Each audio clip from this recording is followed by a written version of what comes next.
Merci beaucoup, bonjour à tous. Donc, je voulais d'abord dire que j'étais très heureux de revenir en Bourgogne, un lieu qui m'a accueilli pendant plusieurs années, et revenir particulièrement pour un programme vif, un deuxième programme qui faisait suite à un premier auquel j'avais un peu participé il y a quelques années, notamment avec Laurent Paris et avec Pierre Durand. Ma présence ici, donc, c'est pour représenter le travail de 3 cabinets d'études qui ont été mandatés par l'Agence de l'Océan Normandie, donc le cabinet d'études ASCA, EPIS et ECOGEA, pour une évaluation de la mise en œuvre de la politique de continuité écologique et de restauration de cette continuité à l'échelle du bassin Seine-Normandie. Ce travail, donc, en fait, il s'inscrit dans une évaluation d'actions qui ont une certaine ancienneté. On voit ici sur ce graphique l'ensemble de la progression des dossiers d'aide à la restauration de la continuité écologique depuis les années 2000. On voit très clairement une montée en puissance de l'instruction de ces dossiers, avec aujourd'hui plus de 200 dossiers analysés par année. Donc c'est une politique ancienne, mais qui a très monté en puissance depuis 5 à 7 années. Cette évaluation, elle se centrait essentiellement sur la fourniture de retours d'expérience sur, on va dire, les résultats obtenus dans l'application de cette politique. Elle était structurée autour de questions. Il y avait 7 questions qui nous étaient posées, que nous avons regroupées en un certain nombre de modules, puisqu'il y avait des questions qui traitaient d'aspects écologiques et biologiques, et des questions qui traitaient d'aspects sociaux, économiques, puis également d'aspects de doctrine de mise en œuvre de cette politique. En ce qui me concerne, je vais présenter ici des aspects donc, de résultats sur le module d'efficacité biologique de ces actions. Pour répondre à ces questions d'efficacité biologique, on a eu un parti pris méthodologique qui a été déjà de séparer le territoire du bassin Seine-Normandie en 2 zones différentes qui représentent des enjeux différents, une géographie différente. L'aspect grand migrateur amphihalin, donc sur l'arc normand, et puis l'aspect qui traite d'espèces holobiotiques de poissons, notamment sur le reste du bassin de la Seine. Et ce qui nous est tout de suite apparu important, c'est de ne pas se focaliser uniquement sur la continuité écologique, mais qu'à chaque fois, on le contextualise par rapport à la situation de l'habitat et de la qualité de l'eau des zones qu'on allait expertiser, puisque tout le monde le sait, lorsqu'on rétablit la libre circulation autour des poissons, ce n'est pas pour le simple plaisir de voyager, c'est pour aller sur des habitats qui sont essentiels à leur cycle de vie. Un petit aspect quantitatif qui donne une image du bassin Seine-Normandie en termes de quantité d'obstacles. Donc la dernière base ROE recense 11 700 obstacles. C'est 5 000 à peu près seuils, barrages et déversoirs, de hauteur plutôt modeste en effet. On est dans des cours d'eau assez peu pentus, environ 1 mètre de hauteur de chute médiane.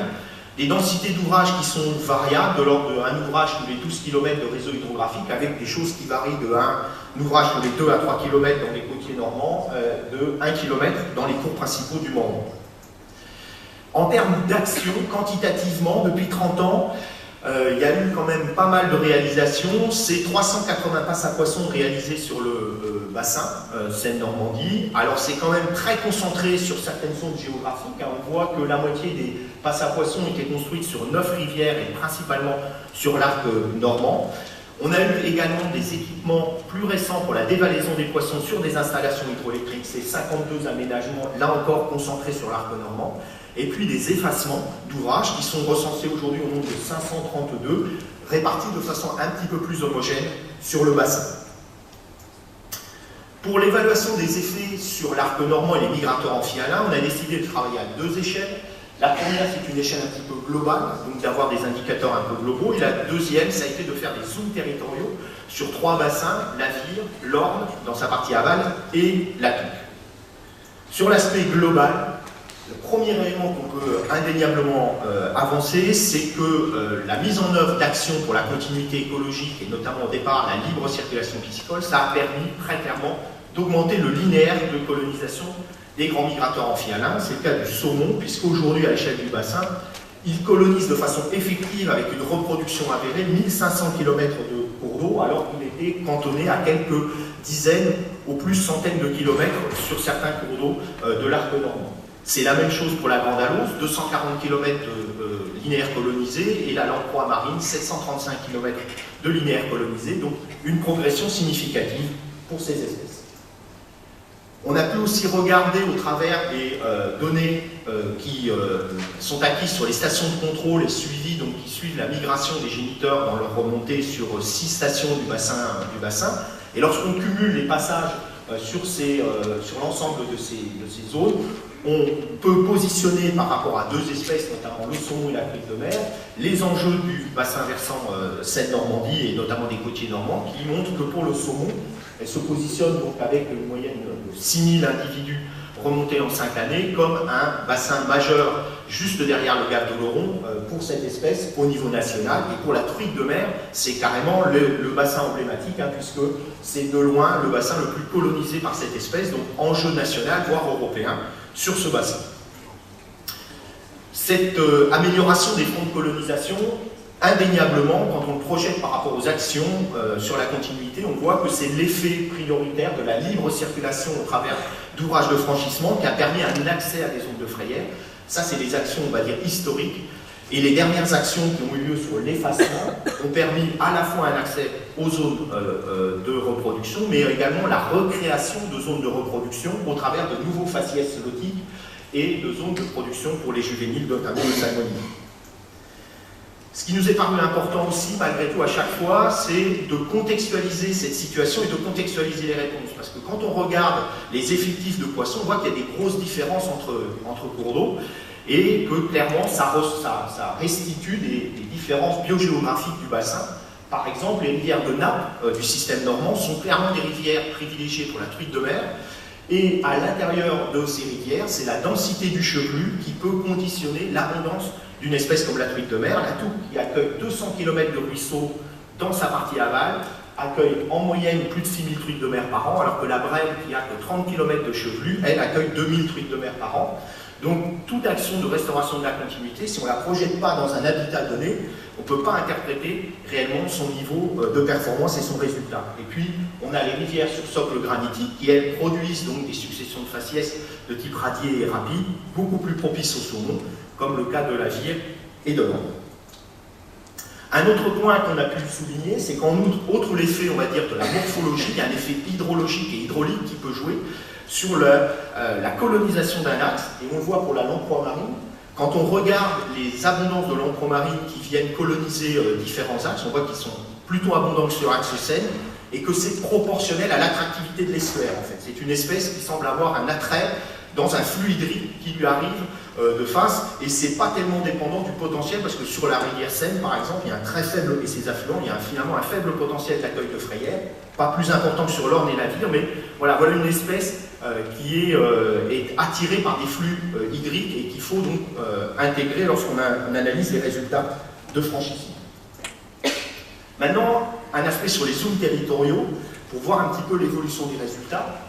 Le cas de la Vire ici, où nous avons donc répertorié, grâce donc tout ça c'est un ensemble de données qui sont issues de l'Agence française de la biodiversité, des suivis de fédérations de pêche, de l'Agence de l'eau Seine-Normandie, ainsi que de l'association Seine-Normandie. On voit ici donc en bleu l'évolution d'un indice, qui est l'indice d'abondance des juvéniles de saumon sur le bassin de la Vire, échantillonné par des pêches électriques successives, et puis en rouge, donc, les franchissements de saumon adultes au premier barrage, qui est le barrage des Clés de Vire. On voit donc qu'on a projeté dans ce système l'évolution des actions qui ont été conduites sur le bassin. C'est un peu toujours la même chose. Au début des années 80, de première passe à poisson un peu spécifique, qui passe en écharpe par sa ralentisseur, puis ensuite on est passé à des passes un peu plus sophistiquées, des passes à bassin. Puis on est passé ensuite sur des actions sur les centrales hydroélectriques avec l'aménagement pour la dévalaison ou l'arrêt des centrales hydroélectriques pendant la période de dévalaison, puis des opérations d'effacement. Et on voit clairement qu'on a un effet de progression des indicateurs sur le saumon, progression qui a une tendance exponentielle, puisque en 2016, c'est plus de 900 saumons qui ont colonisé ce petit bassin qui ne représente que 11 hectares de surface de production pour le saumon. Pour l'Orne, donc bassin assez proche, on a le même type d'évolution, à la fois au niveau des mesures qui ont été mises en œuvre, passe à poisson, là c'est plus ancien parce qu'il y a des opérations de repeuplement, puis ensuite opération d'effacement, puis opération sur les centrales hydroélectriques donc pour limiter leur effet sur la dévalaison. Les opérations d'effacement ont lieu sur le cours principal, mais aussi, comme on le voit dans le graphique du dessous, sur les affluents. Et on voit notamment sur un indicateur d'abondance de juvéniles que la reconstitution de surface de radier produit des effets en termes de production de juvéniles qui derrière donc ont des effets sur les remontées d'adultes. Et là encore, on a un espèce d'effet exponentiel avec plus de 900 saumons sur cette rivière en 2016. Troisième exemple, donc la touque. Donc la touque qui est largement connue aussi. On voit en bleu ici la progression des effectifs de truites de mer, donc suivie depuis le début des années 2000, concomitamment donc à une progression de la libre circulation sur cet axe, puisqu'aujourd'hui plus de 90% de l'axe est réouvert pour l'accès aux truites de mer. On a stipulé ici la mise en service d'une nouvelle station d'épuration à Lisieux, et on voit qu'on a quand même un effet qui semble concomitant entre meilleure accessibilité au cours d'eau par la libre circulation et la progression des effectifs de truites de mer. Dans notre analyse, malgré tout, on a tendance soit à analyser ça comme une progression linéaire, soit par un effet de palier. Et nous, on a plus interprété cette progression avec un effet de palier qui intervient à partir des années 2006, où les truites de mer passent globalement de l'ordre de 3000 individus par an à 5500 individus par an. Et ça nous semble concomitant aux effets de la station d'épuration de Lisieux, qui a été mise en œuvre en 2004 et qui a pu aider donc à la survie des juvéniles dans la partie aval de la touque, à améliorer cette survie, notamment par l'abaissement très fort, comme on le voit sur les graphiques, en termes d'ammoniac et de nitrite. Et donc c'est un effet, on va dire, de synergie entre cette amélioration de la qualité de l'eau et l'amélioration de la libre circulation qui a produit ce résultat de cette rivière, qui est une rivière phare pour la truite de mer au niveau national. Donc on voit qu'en termes de réponse que l'on peut obtenir sur ces migrateurs amphihalins, on a certes très clairement des gains de libre circulation qui interviennent, tant sur la montaison mais aussi beaucoup sur la dévalaison. On a également donc, des effets de gains d'habitat lotiques par les effets d'effacement qui reconstituent des habitats, qui vont apporter quelque chose. On a des effets d'amélioration de la qualité de l'eau pour certains des contextes, comme le cas de la touque, qu'il faut intégrer dans des contextes hydrologiques, puisque, je ne l'ai pas montré, mais on a vu que les étiages, les crues, jouait aussi un rôle important dans une fluctuation interannuelle du stock de migrateurs. Donc c'est cet ensemble-là qui crée une réponse et dans laquelle il faut intégrer la réponse des migrateurs amphihalins que l'on peut observer. Ensuite, donc, on s'est focalisé sur 7 zooms territoriaux, donc plutôt sur le bassin Seine, qui concernaient donc, des aspects de poissons holobiotiques. Donc il y a plus de migrateurs amphihalins sur le sujet, et qui sont des opérations d'effacement d'ouvrage, donc à différents endroits du bassin, donc dans la partie haute du bassin, dans l'Eure-et-Loire, en Haute-Marne, où on a pu bénéficier donc, de suivi avant-après opération d'effacement, permettant de faire des observations essentiellement piscicoles. Pour faire le constat suivant, c'est que lorsque on restitue un écoulement lotique à la place d'une zone de bief en amont d'un seuil, on a une réponse d'un certain nombre d'indicateurs piscicoles, notamment les espèces qui apprécient les milieux courants, les espèces qui apprécient l'alimentation à partir d'invertébrés et qui génèrent donc une évolution de la qualité du système vue par les poissons. Ce sont des effets quand même très localisés sur les quelques centaines de mètres d'habitat qui sont modifiés. Donc on voit qu'on a 3 types de réponses qui sont observées. On a une réponse comme sur la touque avec un effet de progression lié aux actions de libre circulation qui, grâce à une autre action, par exemple sur la qualité de l'eau, génère un espèce d'effet cliquet qui augmente le stock. On a une réponse un peu exponentielle comme ce qu'on voit sur la vire, où l'ordre qu'il y a un effet global de synergie d'action, libre circulation, habitat au niveau de l'axe, et puis on a un effet localisé sur les effacements d'ouvrage, où on a une progression sur un petit espace d'un indicateur, notamment l'indicateur piscicole.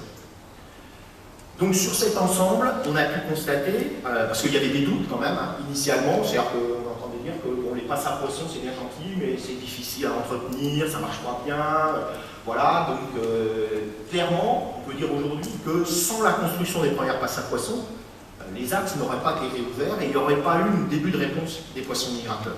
Donc ces outils servent quand même comme élément de restauration des stocks de migrateurs, mais il faut être conscient que ce sont des outils qui réclament un grand savoir-faire technique en termes de conception, quand ils ont des problèmes de construction, des problèmes de gestion et d'entretien. Ils nous avaient donc demandé de regarder de façon un peu plus précise, d'établir un diagnostic de l'état de fonctionnalité des passes. Alors je vous rassure, on n'a pas parcouru les 380 passes du bassin. On a récupéré des diagnostics et des contrôles qui sont faits essentiellement donc, par les services de police de l'eau, par l'AFB ou par des organismes gestionnaires, pour faire le constat suivant en 2016, c'est qu'on a à peu près 2 tiers des passes à poissons dans les petits et moyens cours d'eau qu'on peut juger hydrauliquement fonctionnels, et on a 95% des ouvrages sur les grands cours d'eau qui à l'heure actuelle sont jugés fonctionnels, et qu'en ce qui concerne la partie non fonctionnelle, c'est-à-dire que des ouvrages qu'on considère quasi incapables de faire transiter un poisson, c'est de l'ordre, à l'heure actuelle, de 0% sur les grands actes et 21% sur des dispositifs essentiellement sur la Normandie, mais sur quelques autres endroits du territoire. Ce qui était intéressant, c'est de regarder cette situation de 2016 projetée dans une situation plus ancienne. On voit sur le graphique l'évolution du taux de conformité des passes des grands axes navigués, pour constater qu'on est parti d'une conformité de l'ordre de 40% dans 2011 et qu'on a réussi par l'effet des contrôles qui ont amélioré l'entretien et la fonctionnalité des ouvrages à pratiquement 95%. Et donc on voit concrètement que notamment dans la partie partiellement fonctionnelle, les efforts de contrôle qui sont réalisés sur ces ouvrages, mais qui sont très consommateurs quand même en ETP, permettent donc d'obtenir des résultats. On nous avait demandé une évaluation financière pour savoir si on n'avait pas investi de l'argent de manière un peu gaspillée sur ce sujet. Sur l'ensemble des investissements passe à poisson, c'est 71 millions d'euros sur 30 années pour les investissements publics. Et si on considère qu'on a 21% de passes qui sont totalement non fonctionnelles, c'est globalement 5,7 millions d'euros d'investissement public qu'on peut juger inopérant. Et en termes de passes peu ou pas trop fonctionnelles, c'est 6,6 millions d'euros. Donc il y a quand même une majorité d'investissements qui aujourd'hui produit des aménagements qu'on peut juger fonctionnels. Autre question importante qu'on entend souvent, c'est dire plutôt que de vous occuper de la continuité écologique, il faudrait s'occuper de la qualité de l'eau. Et puis c'est comme si quand on s'occupait de la continuité, on oubliait la qualité de l'eau.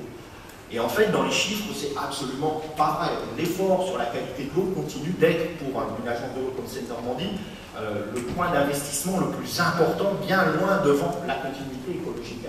Et on a même pu voir dans l'analyse des données que les 75 masses d'eau qui avaient reçu des aides sur la continuité écologique continuaient d'être très soutenus en termes d'effort qualité d'eau, puisque c'est en moyenne sur 5 ans 5,6 millions d'euros par masse d'eau pour le traitement des eaux, et c'est même plus que ce qu'ont reçu les 874 autres masses d'eau, qui ont reçu donc des aides de l'ordre de 3,8 millions d'euros sur la qualité de l'eau. Donc, ce que nous retenons de notre analyse, c'est que c'est une politique environnementale efficace. Il n'y en a peut-être pas tant que ça finalement, donc ça nous paraît important de le dire. Elle a porté ses fruits avec un certain nombre de résultats, mais que ces résultats, clairement, en effet, il ne faut pas les attribuer uniquement à la construction de passes à poissons, uniquement à l'effacement d'ouvrage. C'est une synergie des actions qui permet d'avoir ces résultats. Ça veut dire qu'il faut vraiment travailler à l'échelle des territoires sur l'identification des problématiques et se concentrer donc sur l'ensemble de cette synergie. Clairement, aujourd'hui, il est évident qu'il y a une évolution dans les pratiques. On va plus sur les effacements d'ouvrages pour traiter des problématiques d'obstacles que sur de l'aménagement de type passe à poisson. Donc, ça produit clairement des effets significatifs, puisque là, on est sur des aspects d'amélioration aussi de l'habitat. Et de tous les aspects de libre circulation, mais évidemment on est conscient que ça provoque un certain nombre de réticences sociales associées évidemment à toute l'histoire de ces ouvrages, et donc ça nécessite beaucoup de dialogue. Je voudrais juste conclure et terminer par un aspect, puisqu'en parallèle de ce travail d'évaluation, il y a eu aussi des approches sociologiques, il y a eu des enquêtes qui ont été réalisées notamment par le cabinet d'études EPIS, donc au bord de la Vire, donc au bord d'un cours d'eau sur lequel il y avait un effacement d'ouvrage, et on a demandé aux gens qu'est-ce qui avait changé pour vous, qu'est-ce que vous trouviez de différent, de plus agréable. 2 points sont ressortis. Le premier, c'est une nouvelle accessibilité à la rivière. Les gens pouvaient de nouveau redescendre au bord de l'eau et quasiment aller les pieds dans l'eau, alors qu'il y avait beaucoup de gens réticents sur l'effacement de l'ouvrage au départ. Et le deuxième aspect, ça a été un aspect sonore, c'est-à-dire que les gens ont trouvé qu'il y avait un changement en termes sonores, c'est-à-dire qu'on avait au départ une chute d'eau, avec le bruit donc, assez imposant d'une chute d'eau, et qu'on était passé à un écoulement dans une zone de radier que les gens jugeaient plus agréable. Alors je vais vous laisser juger, on va essayer d'enclencher, parce que moi j'ai pas la main sur le petit fond sonore cette évolution. Vous aurez d'abord le bruit de l'eau avec une chute d'eau de moulin, puis ensuite vous aurez le bruit d'un radier, donc vous pourrez juger si vous trouvez cela plus agréable. Je ne sais pas si on peut enclencher, moi j'ai pas la main pour enclencher. Voilà.